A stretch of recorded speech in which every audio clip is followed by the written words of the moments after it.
Okay, the most important thing about a circle in trigonometry is the unit circle. So the unit circle has a radius of 1. Unit circle has a radius of 1 unit. Therefore, it's called a unit circle. And the important part of the unit circle is that it's filled with these 30, 60, 90 triangles and 45, 45, 90 triangles. So you've got your 30, 60, 90, and you've got your A, your 2A, and your A times the square root of 3. Now, if your radius, which is going to be your hypotenuse, if your radius is 1, then that means that A equals 1/2. You could just do simple algebra. 2A equals 1, A equals 1/2. So you're going to have 1 for your radius, 1/2 for the side opposite 30 degrees, and then 1/2 times the square root of 3, which is the square root of 3 over 2, for your longer side across from your 60-degree angle. So you're going to have 1/2 for your vertical length, square root of 3 over 2 for your horizontal length. Now what happens if we take this 30, 60, 90 triangle, I'm going to be dramatic here, and rotate it? Well, you still have a radius of 1, but this time your horizontal side is 1/2 and your vertical side is the square root of 3 over 2. Okay, we're doing good here, we're doing good. And then what happens if we have 45, 45, 90? So what happens if this is a 45-degree angle? Well, your radius again is 1. Your radius is A times the square root of 2 though, right? So A times the square root of 2 means that A is equal to 1 over the square root of 2. 1 over the square root of 2. Those values are all very important. I'm going to keep them. I'm not going to erase them. I'm going to keep them. Just going to resize it so that I can now use them over here. So here at 30 degrees, which is also pi over 6, I have an ordered pair in which we went the square root of 3 over 2 to the right and up 1/2. Okay?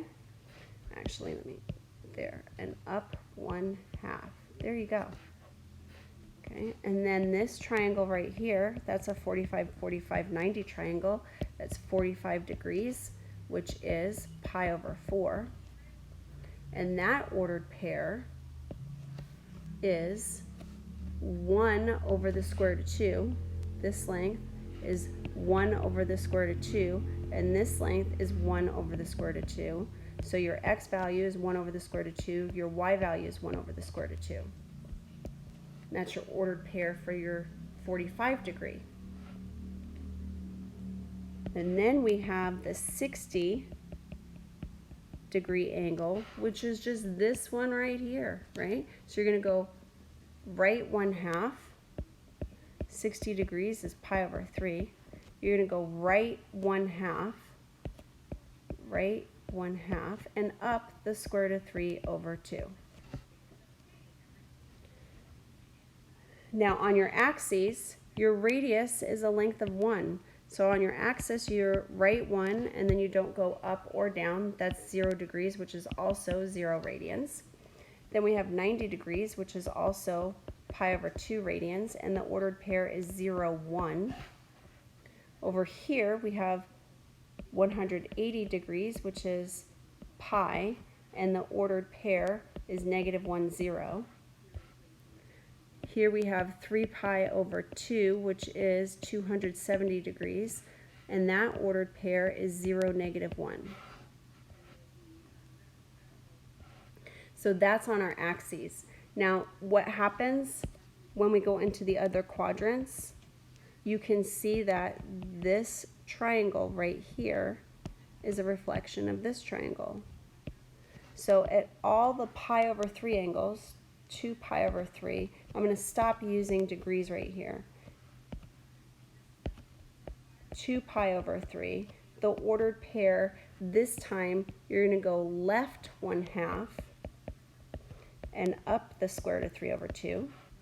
And for 3 pi over 4, you're going to go left 1 over the square root of 2, up 1 over the square root of 2, because it is the same thing as it in green is the same as it in green. But it's in quadrant 2, so the ordered pair just changes the sign for the x value. And then here we have 5 pi over 6, which is a reflection of pi over 6. So instead of going right square root of 3 over 2, you're going to go left square root of 3 over 2. So that's negative square root of 3 over 2, but still up 1/2. And then this point right here, that's for this one right here, right? So this one right here is just below it. So it's just in same ordered pair, right? Still going left the same amount, down the same amount. It's just that left is negative square root of 3 over 2 and down is negative 1/2. That's for 7 pi over 6. And then 5 pi over 4, all the pi over 4s you can see are 1 over the square root of 2. So negative 1 over the square root of 2, negative 1 over the square root of 2. All the pi over 3s, so this is 4 pi over 3. All the pi over 3s have the same ordered pair. See, look right here. Pi over 3, right here. Pi over 3. Pi over 3 is going to be left 1/2, down the square root of 3 over 2. 5 pi over 3, same thing. This time it's going to be right 1/2, down the square root of 3 over 2. And then the pi over 4, that's 7 pi over 4. That's going to be right 1 over the square root of 2. So positive 1 over the square root of 2, negative 1 over the square root of 2. And 11 pi over 6 is like all the other pi over 6's. Here's your pi over 6, pi over 6, pi over 6, pi over 6. Positive x, because quadrant 4 is a positive x, square root of 3 over 2, negative y, so negative 1/2. And then of course when you go back to 360 degrees or 2 pi, you're still going to be at the ordered pair 1, 0. Now these ordered pairs are going to be really important for you to have fairly quickly. So let me show you how quickly it should be. I'm going to give myself a little bit of room, so I'm going to move this just over to the center here a little bit so I have some room on both sides. Now, this is what you should be able to do. You should be able to go straight to your 0, pi over 2, pi, 3 pi over 2. And you should be able to do the ordered pairs, 1, 0, 0, 1, negative 1, 0, and 0, negative 1. Then you should be able to go to your pi over 6's. Pi over 6 is the square root of 3 over 2, 1/2. Have it memorized. 5 pi over 6 is negative square root of 3 over 2, 1/2. 7 pi over 6 is negative square root of 3 over 2, negative 1/2. And 11 pi over 6 is square root of 3 over 2, negative 1/2. Pi over 4's, pi over 4 is 1 over the square root of 2, 1 over the square root of 2, which is also square root of 2 over 2, square root of 2 over 2. So always rationalize your final answer. 3 pi over 4 is negative 1 over the square root of 2, positive 1 over the square root of 2. 5 pi over 4 is negative x, negative y, because quadrant 3 is left and down. And 7 pi over 4 is a positive x and a negative y. Then we have pi over 3's. Pi over 3 starts with 1/2, ends with square root of 3 over 2. 2 pi over 3, same ordered pair, but this time x is negative and y is positive. 4 pi over 3, x is negative and y is negative. And 5 pi over 3, x is positive and y is negative. That's what you should be able to do. I don't know how long it took me, but you could probably look at the video and see how long it took me from beginning to end, and that's what you should be able to do.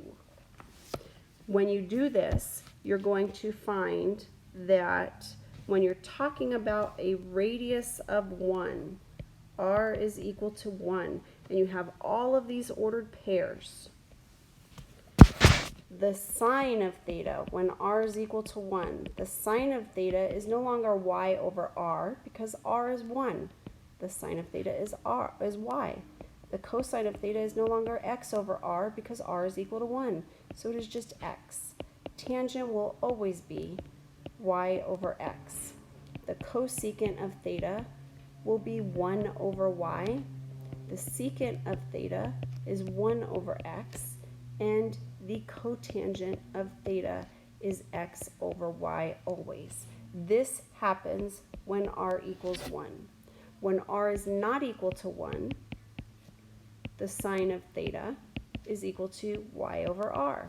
The cosine of theta is equal to y over x, not y over x over r. The tangent of theta is y over x. I skipped right over 1. The cosecant of theta is r over y. The secant of theta is r over x. And the cotangent of theta, as I said, is always x over y. Tangent and cotangent never change because they are not dependent on the radius of the circle. They're dependent on the x and y values only. So looking at this orange right here, this is what happens. We have a positive x and a positive y in quadrant 1. Sine of theta is y, cosine of theta is x, tangent is y over x. All the trig functions are positive in quadrant 1. In quadrant 2, we have a negative x and a positive y. That means that the sine functions, the sine of theta, the sine functions, and the tangent sine functions, sine and cosecant of theta are positive. These are positive. These are the only ones that have to do with y. Then in quadrant 3, you have a negative x and a negative y. Well, negative x means cosine and secant are negative. Negative y means sine and cosecant are negative. So what would be positive? Well, tangent would be a negative over a negative. Cotangent would be negative over negative. Tangent of theta and cotangent of theta are positive in quadrant 3. And in quadrant 4, positive x but negative y means that what is associated only with x's? Cosine and secant. Those are going to be positive in quadrant 4. So we have all the sine functions, the tangent functions, the cosine functions. All sine, tangent, cosine. Now with sine goes cosecant, with tangent goes cotangent, and with cosine goes secant. So when we're talking about sine, cosine, tangent, their reciprocal functions follow them, but all students take calculus. All students take calculus. All students take calculus. All sine, tangent, cosine. That's what's positive in those respective quadrants. So hopefully that little all students take calculus will be one way to remember what trig functions are positive in which quadrants.